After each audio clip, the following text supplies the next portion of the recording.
朋友们，你是不是经常会感到焦虑或无来由的一些负面情绪呢？你真的每次都能够正确面对它们，并且真正的处理好它们吗？昨天的内容呢，我们说开悟有一个非常重要的法门，就是意识向内。今天我们就详细的阐述一下意识向内的秘密和原理，也会引申出真正的内观。好，我们知道第六意识，也就是我们的显意识，它的主要功能就是思维、分别、评判。显意识的运作模式是线性的，这就是为什么我们在这个三维世界里面，时间是线性的原因。显意识就像是专注点，一次只能注意到一个东西。举个例子，当你坐在椅子上，你的面前有台电脑，有桌子，有墙壁，桌子上面有水杯，有书本。当你的眼睛逐一地看桌子、看电脑、看墙壁、看水杯的时候，你就是在逐一的线条化的把意识投入到某个点。比如你看水杯，在看水杯的这个瞬间，你是注意不到墙壁的，这就是专注点，这就是显意识的功能。什么功能？就是聚焦，聚焦于一点。你聚焦在你的走路上，你聚焦在某个动作上，你聚焦在某个人上，你聚焦在心里的一件烦心事上的时候，就算你的眼睛直勾勾看着路，也意识不到已经变红的交通信号灯。分别就是聚焦于一点。看完上面讲解，很多人还有点迷糊，意识的功能不是分别吗？怎么又说它的功能是聚焦于一点呢？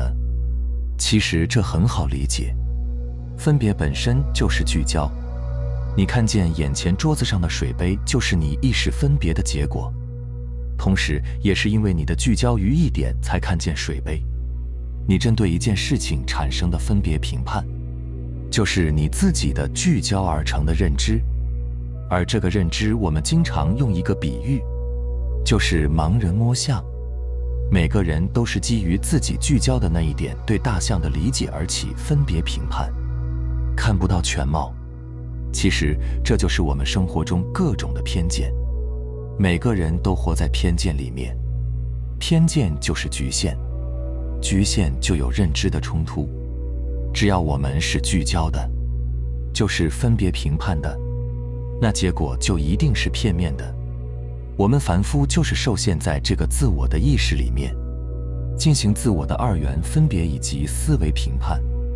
为什么要着重说第六识意识呢？因为这是我们修行的唯一工具。下面我就从3个层次来讲解一下第六意识。第一层，意识分心；第二层，意识聚焦，产生止的力量；第三层，意识突破聚焦，止变观，意识转变为觉知力。好，我们先说第一层，意识分心。在当下的时空节点呢，我们很多人连分别聚焦都做不到。就比如我们在洗碗，意识本应分别在洗碗这件事，聚焦在洗碗这件事，可是我们脑海里还有另外一个声音在分别评判。例如，怎么又是我洗碗？饭是我做的碗，还得我洗等等。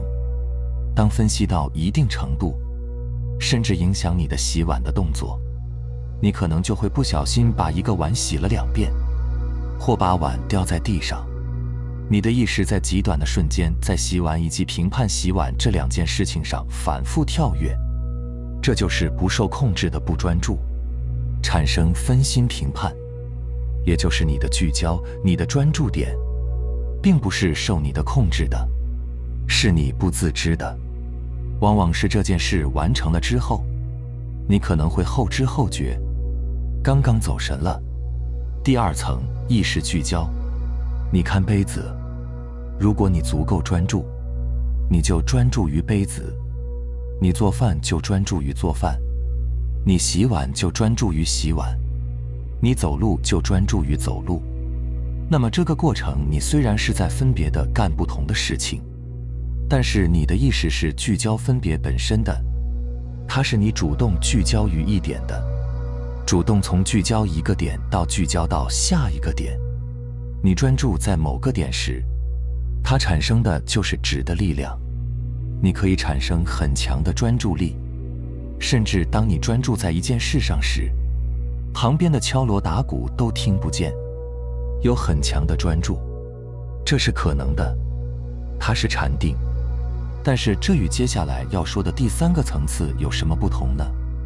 在质的力量里面是没有关的，也就是并没有产生真正的觉知。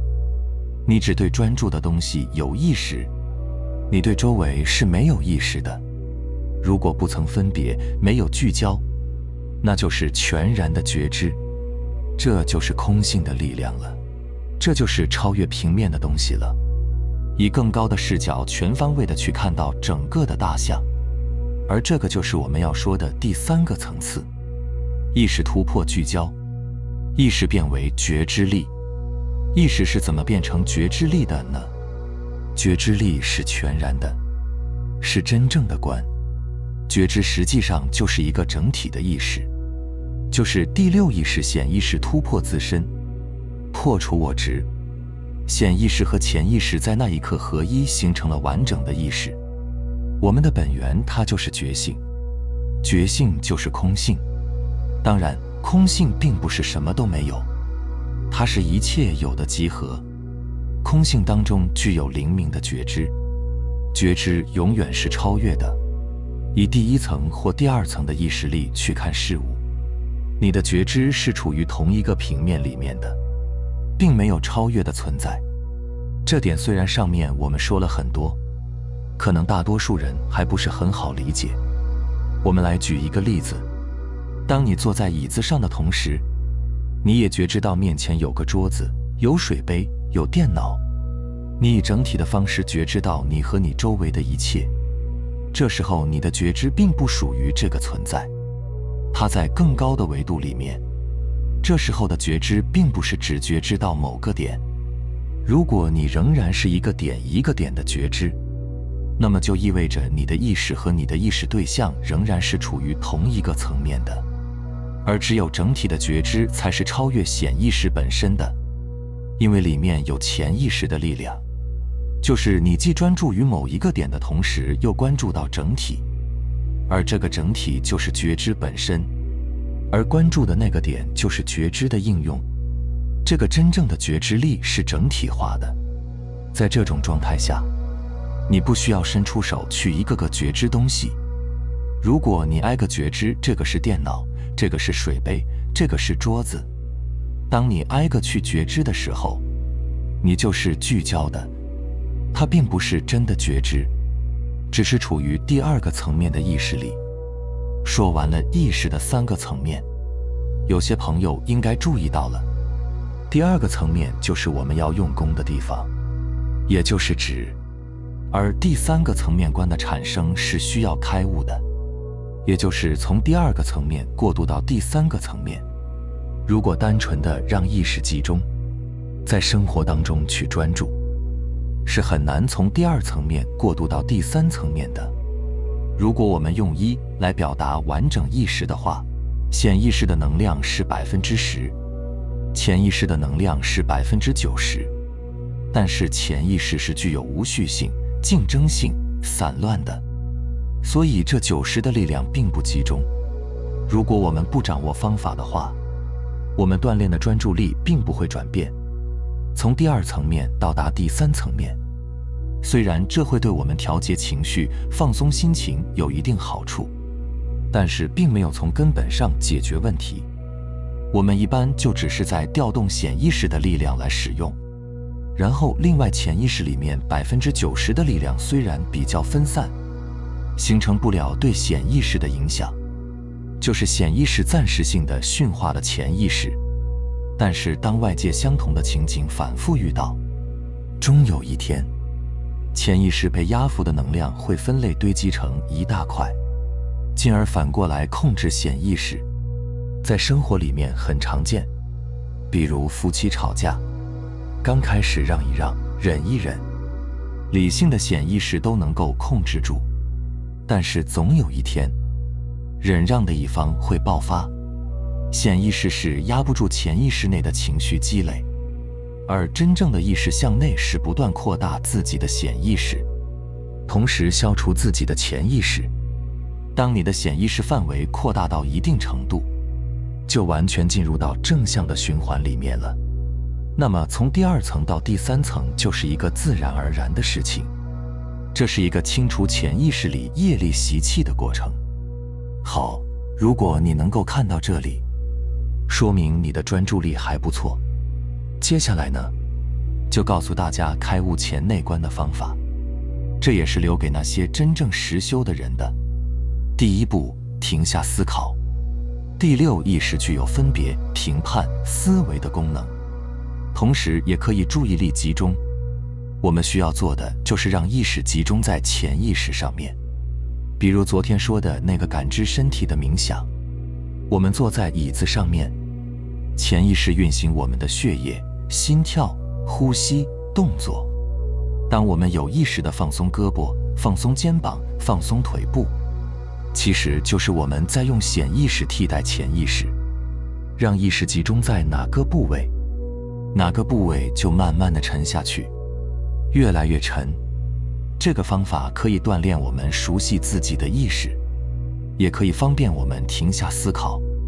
当我们大脑不受控制胡思乱想的时候，可以简单应用这个方法。但是这个方法有点像在细枝末节去操作，就好像砍树总是在树叶或树枝上做文章，不够根本。因为大多时候，我们胡思乱想的根源是潜意识里面的负面情绪映射到意识层面的，也就是念头是情绪的结果，感受是在潜意识的深层的。我们都应该听过那句话，感性大于理性。就好像夫妻吵架，夫妻2个人在意识层面都觉得不应该吵架，可是你一句我一句的就吵起来了，因为互相都有一个小我，你指责我就是否定我的小我，所以它会调动更深层的情绪和记忆来对抗，把之前的种种发生的往事都拿来进行互相攻击。这个时候我们要有意识地去意识这部分情绪，这就过渡到了第2步，意识集中作用在情绪，寻找情绪生发的源头。这个方法与观念头不同，念头是情绪的产物，情绪生发的背后是空性。你不需要在念头层面去解决问题，而是要借助情绪这个工具，意识顺着情绪向内找到情绪的源头。这时候，意识首先要集中，而意识只集中不分别，就有点觉知的力量在里面。虽然它并没有与潜意识合一，但是这个集中的意识如果纯熟，也就是指的力量比较强大，它是很容易受你调动，进而去向内感受情绪的。这个时候什么都不要做，就只是感受情绪本身。这个时候用意识去感受潜意识的情绪，这是2元的，并不是合一的。然而关键就在于，要偶尔能够从完全集中的意识里面分出主动的引导，促成2者的合一。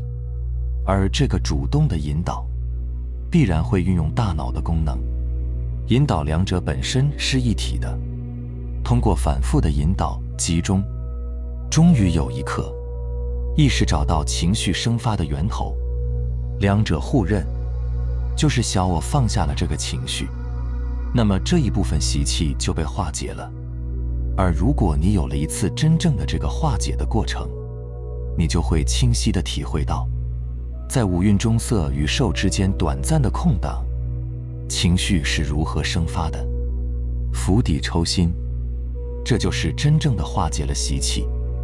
而除此之外，面对吵架，不论你是发泄的大吵一顿，还是看似有度量的不理睬，都是有违法。前者潜意识绑架的显意识，发泄行为肯定了情绪的存在；后者显意识压住了潜意识，堆积了情绪，只是暂时没爆发而已。明白了吗？好了，非常感谢你能看到这里。希望能对你有所触动和启发。我们下期再见。